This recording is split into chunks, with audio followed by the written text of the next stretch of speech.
നിയമസഭയുടെ സമ്മേളനത്തിൻ്റെ ഭാഗമായി ബഹുമാന്യനായിട്ടുള്ള ഗവർണറുടെ നയപ്രഖ്യാപനം നടന്ന ദിവസം എന്നുള്ള നിലയിൽ ഗവർണർ പങ്കെടുക്കുന്ന പരിപാടികളിൽ ദേശീയ ഗീതം പൂർണ്ണമായിട്ട് ആലപിക്കുക എന്നുള്ള നിർദ്ദേശം ഇന്ന് പരിപൂർണമായും ലംഘിക്കപ്പെട്ടു. വന്ദേ മാതരത്തിൻ്റെ 150-ാം വാർഷികത്തോടനുബന്ധിച്ചാണ് ഈ നിർദ്ദേശം കേന്ദ്ര സർക്കാർ എല്ലാ സംസ്ഥാനങ്ങളിലും രാഷ്ട്രപതി, ഉപരാഷ്ട്രപതി, ഗവർണർ എന്നീ ഭരണഘടനാപരമായിട്ടുള്ള ചുമതലകൾ വഹിക്കുന്നവർ പങ്കെടുക്കുന്ന പരിപാടികളിൽ വന്ദേ മാതരം അതിൻ്റെ പൂർണ്ണ രൂപത്തിൽ ആലപിക്കുക എന്നുള്ള തീരുമാനം പ്രഖ്യാപിക്കപ്പെട്ടത്. വാസ്തവത്തിൽ ഇന്നത്തെ കേരള നിയമസഭയുടെ ഈ നടപടി ലോക് ഭവനെയും ഗവർണറെയും അതോടൊപ്പം ദേശീയ ഗീതത്തെയും അതിനോടും അനാദരവ് കാണിക്കുന്ന നടപടിയായി. വി.ഡി. സതീശൻ സർക്കാർ മാർക്സിസ്റ്റ് പാർട്ടിയുടെയും ജമാഅത്തെ ഇസ്ലാമിയുടെയും നിർദ്ദേശങ്ങൾക്ക് വഴങ്ങിക്കൊണ്ടാണ് ഈ തരത്തിലുള്ള ഒരു നിലപാടെടുത്തത് എന്ന് വളരെ വ്യക്തമാണ്. മാർക്സിസ്റ്റ് പാർട്ടി പറയുന്നത് മതനിരപേക്ഷതയ്ക്ക് നിരക്കാത്ത പരാമർശങ്ങൾ, വരികൾ അതിലുണ്ട് എന്നാണ്. ഞാൻ ആവർത്തിച്ച് ആവശ്യപ്പെടുന്നു, മാർക്സിസ്റ്റ് പാർട്ടി വ്യക്തമാക്കണം ഏതൊക്കെ വരികളാണ് അന്യമതങ്ങളെ വ്രണപ്പെടുത്തുന്നതും മതനിരപേക്ഷതയ്ക്ക് നിരക്കാത്തതുമായിട്ടുള്ള വരികൾ ഈ വന്ദേ മാതരത്തിലുള്ളത്. 1896 വന്ദേ മാതരം കോൺഗ്രസിൻ്റെ ദേശീയ സമ്മേളനത്തിൽ, AICC സമ്മേളനത്തിൽ ആദ്യമായിട്ട് പൂർണ്ണ രൂപത്തിൽ ആലപിച്ചുകൊണ്ട് അതിന് തുടക്കം കുറിക്കപ്പെട്ടത്. അതിനുശേഷം എന്നു മുതലാണ് കോൺഗ്രസ്സിന് വന്ദേ മാതരം മതനിരപേക്ഷതയ്ക്ക് യോജിക്കുന്നതല്ല എന്ന് തോന്നിത്തുടങ്ങിയത്? എന്തുകൊണ്ടാണ് കോൺഗ്രസ് ഇപ്പോൾ ഇങ്ങനെയൊരു നിലപാടിലേക്ക് എത്തിയിട്ടുള്ളത്? ഇതാണ് എനിക്ക് ചോദിക്കാനുള്ള ഒരു കാര്യം. രണ്ടാമത്തെ കാര്യം, ഇന്നത്തെ ബഹുമാന്യനായിട്ടുള്ള ഗവർണറുടെ നയപ്രഖ്യാപന പ്രസംഗത്തിൽ സർക്കാരിൻ്റെ നിലപാടുകൾ വിശദീകരിച്ചു. സർക്കാരിൻ്റെ നിലപാടുകൾ വിശദീകരിക്കുന്നതിൻ്റെ ഭാഗമായിട്ട് ആദ്യ ഭാഗത്ത് തന്നെ 10ാമത്തെ ഖണ്ഡികയിൽ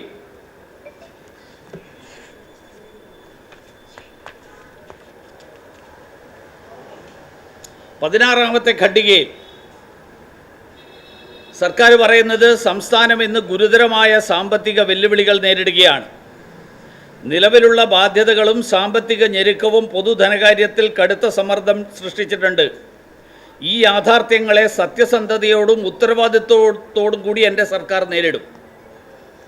ഇത് പറഞ്ഞതിന് ശേഷം സർക്കാർ പ്രഖ്യാപിച്ചിട്ടുള്ള കാര്യങ്ങൾ, ധാരാളം പ്രഖ്യാപനങ്ങൾ നടത്തിയിട്ടുണ്ട്. യാഥാർത്ഥ്യ ബോധവുമായിട്ട് ഒരു തരത്തിലും നിരക്കാത്ത പ്രഖ്യാപനങ്ങളാണ് നടത്തിയിട്ടുള്ളത്. ഖജനാവിൽ പൂച്ച പെറ്റ് കിടക്കുന്നു എന്നാണ്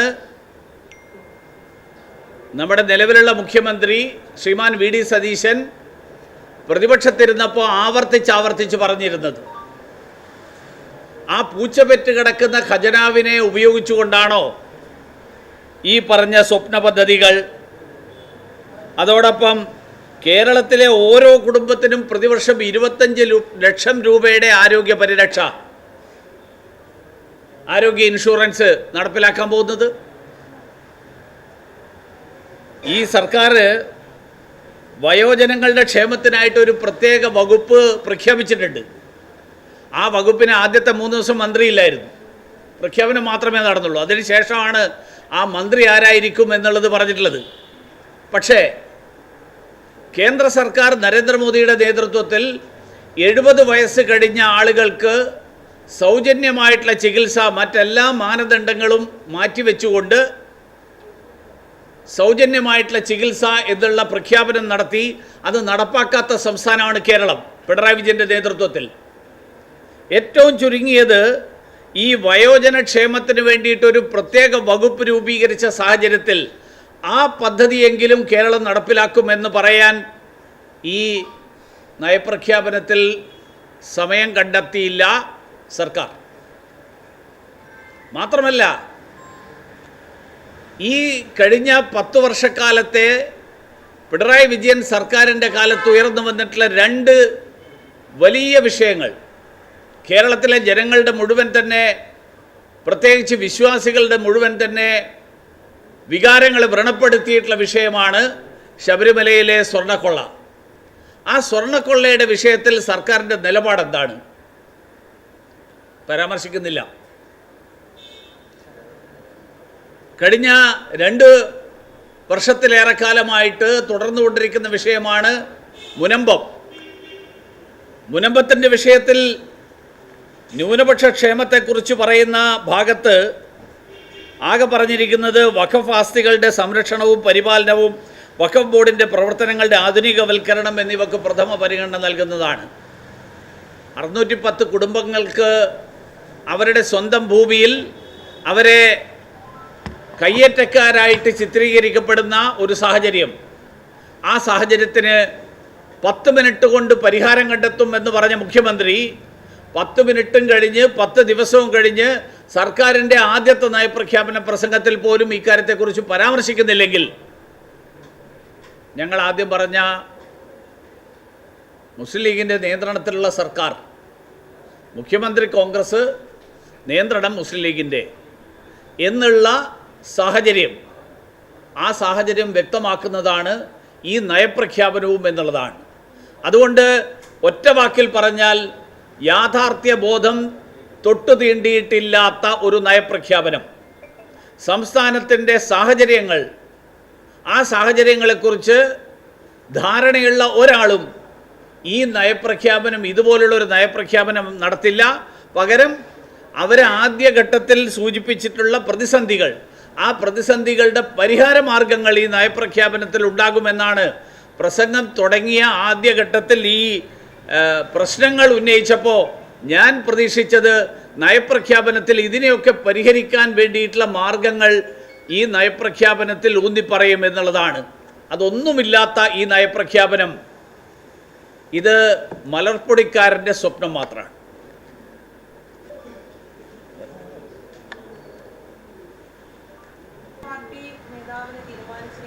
ആ, ഇതാ അദ്ദേഹം ഇവിടെ നിൽക്കുന്നു.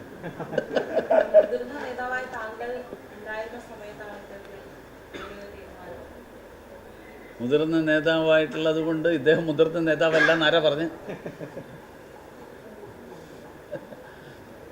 BJP-യിൽ ഇപ്പം ഞാൻ ഇന്നലെ ഡൽഹിയിൽ ഇതേ കേട്ടിട്ടുണ്ടാവുമെന്ന് വിചാരിക്കുന്നു. ഡൽഹിയിൽ മാധ്യമപ്രവർത്തകരനോട് ഇതേ ചോദിച്ചു. ഞാൻ അവരോട് പറഞ്ഞത്, എന്നെ MP ആയിട്ടും കേന്ദ്രമന്ത്രിയായിട്ടും പ്രഖ്യാപിച്ചപ്പോൾ മുതിർന്ന നേതാക്കന്മാർ വേറെയും കേരളത്തിൽ ധാരാളം ഉണ്ടായിരുന്നു. പക്ഷേ പാർട്ടി എന്നെ കേന്ദ്രമന്ത്രിയും അതിനു മുമ്പ് MP ഒക്കെ ആയിട്ട് തീരുമാനമെടുത്തു.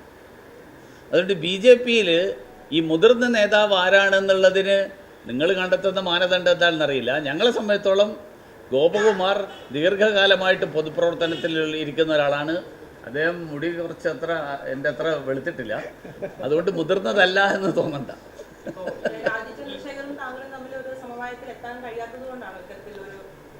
ഞങ്ങൾക്ക് തർക്കമൊന്നും ഇല്ലായിരുന്നല്ലോ. അപ്പോൾ തർക്കം ഉണ്ടെങ്കിലല്ലേ സമവായത്തിൻ്റെ ആവശ്യം.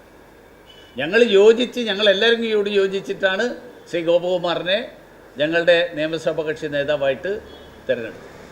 സംസ്ഥാനത്തെ ആഭ്യന്തര വകുപ്പിന്റെ കാര്യത്തിൽ വലിയ അതൃപ്തി മുഖ്യമന്ത്രിക്കുണ്ടെന്നാണ് മനസ്സിലാക്കുന്നത്. കാരണം ഒരു കാരണത്തിൽ ബന്ധപ്പെട്ട് പ്രതികരിച്ചില്ല, ED വിഷയവുമായി ബന്ധപ്പെട്ടുണ്ടായ അക്രമവുമായി ബന്ധപ്പെട്ട്. അല്ല, വാസ്തവത്തിൽ ഇന്നത്തെ ഈ പ്രസംഗം അതിനുള്ളൊരു അവസരമായിരുന്നു. അതായത് ആഭ്യന്തര വകുപ്പിൻ്റെ കാര്യങ്ങൾ വിശദീകരിച്ചിട്ടുണ്ട്, അഴിമതിക്കെതിരായിട്ടുള്ള നിലപാട് വിശദീകരിച്ചിട്ടുണ്ട്. അഴിമതിക്കെതിരായിട്ട് സർക്കാർ പറഞ്ഞത്, ഞങ്ങൾ അഴിമതിയും ദുർവ്യയവും ഭരണപരമായ കാലതാമസവും ജനവിശ്വാസത്തെ ദുർബലപ്പെടുത്തുകയും വികസനത്തെ മന്ദഗതിയിലാക്കുകയും ചെയ്യുന്നു എന്നൊക്കെ പറഞ്ഞിട്ടുണ്ട്. അങ്ങനെ ഒരു സാഹചര്യത്തിൽ കഴിഞ്ഞ സർക്കാരിൻ്റെ കാലത്ത് നടന്ന വലിയൊരു അഴിമതിയാണ് ഇപ്പോൾ എൻഫോഴ്സ്മെൻറ്റ് ഡയറക്ടറേറ്റ് അന്വേഷിച്ചുകൊണ്ടിരിക്കുന്നത്. കേന്ദ്ര സർക്കാർ ഇത്തരത്തിലുള്ള അഴിമതിയെക്കുറിച്ചിട്ടുള്ള അന്വേഷണം നടക്കുമ്പോൾ ഈ സർക്കാരിൻ്റെ നിലപാടെന്തായിരിക്കും എന്നെങ്കിലും പറയാനുള്ളൊരു അവസരമാക്കാമായിരുന്നു എന്നുള്ളതാണ് എനിക്ക് തോന്നുന്നത്. ഈ ആഭ്യന്തര വകുപ്പിന്റെ സുരക്ഷ എടുക്കുന്നതിന് വലിയ വീഴ്ച സംഭവിച്ചത് അത് അവരോടല്ലേ ചോദിക്കേണ്ടത്. അത് മുഖ്യമന്ത്രിക്ക് അങ്ങനെ അഭിപ്രായമുണ്ടെന്ന് നിങ്ങൾ പറഞ്ഞുകൊണ്ട് കാര്യമില്ല. മുഖ്യമന്ത്രി പറയട്ടെ. മുഖ്യമന്ത്രി പറയുമ്പോൾ നമുക്ക് ആലോചിക്കാം. ബിജെപിക്ക് അങ്ങനെ തോന്നുന്നുണ്ടോ? കാരണം അവരെ വാഹനങ്ങളൊക്കെ അടിച്ചു താഴ്ത്തുന്ന സാഹചര്യമായിരുന്നു. അല്ല, ആഭ്യന്തര വകുപ്പിന് വലിയ വീഴ്ചയുണ്ട് എന്നുള്ളതൊരു വസ്തുതയാണല്ലോ. അത് മുഖ്യമന്ത്രിക്ക് തോന്നുന്നുണ്ടോ ഇല്ലയോ എന്നുള്ളതല്ല. കാരണം മുഖ്യമന്ത്രിയുടെയും ആഭ്യന്തരമന്ത്രിയുടെയും മൂക്കിന് കീഴെയാണ് മണിക്കൂറുകൾ ഈ അഴിഞ്ഞാട്ടം നടന്നത്.